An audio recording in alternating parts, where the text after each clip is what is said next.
toss to Mr. Ciscomani. Well, thank you, Andy, and Dan. Thanks to the chairman here for both of the leadership that these two gentlemen offered. This task force was excellent. I think I'm a freshman. This is my first year, still technically within my first year, and I've been exposed to a lot here, especially on this issue. My district is Arizona 6, which is a border district, one of the 2 border districts in Arizona. I grew up in that region. I also immigrated to the U.S. when I was 11, so I know the cross-border life and experience firsthand. And I always talk about the border situation and what we need to do in 3 different buckets to be able to simplify it maybe, which is one is the immigration process of coming here and all that entails. Another one is the trade and the commerce that happens in our border. This is something that we want to enhance and we want to grow, ports of entry and so on. And then we have the security factor as well. This is where the really bad actors live and they do bad things to our nation, traffic people, traffic drugs, a lot of the fentanyl, of course. These are 3 issues that we face while dealing with border issues. When we are looking at the drug cartels in Mexico, they certainly fall into that category of the security threat to our country.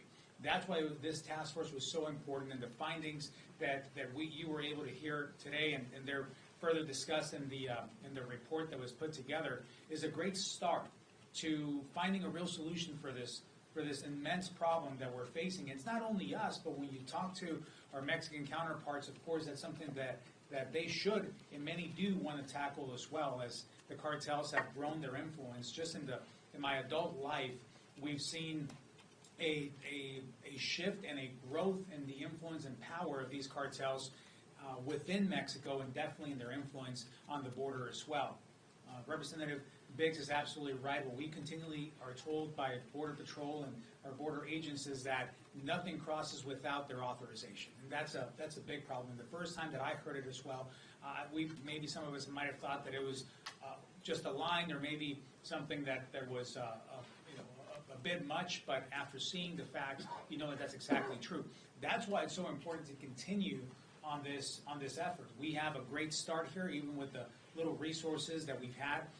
We can do more with more as well as we continue to battle this. When you look at the fentanyl crisis and so many lives that have been lost in our nation because of this, there's one originator across the border on that trafficking of these drugs into our nation, and that is the cartels that have been operating almost without any kind of consequences on the other side. So we need to enforce it on our side.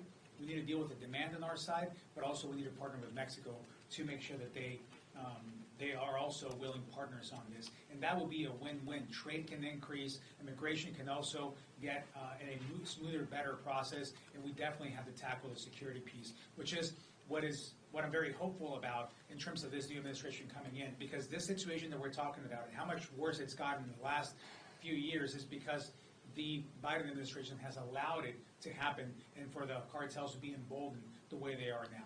So I'm optimistic of what's coming here at the beginning of next year as we immediately hit the ground running to be able to tackle this. There are things that the executive branch can and should do and will do starting in January, and then there are things that we can do here legislatively that we should also do and will be able to do as we continue this effort. So with that, thank you to the 2 gentlemen here that we partnered with and everybody else that was part of this as well. So Dan, back to you, sir.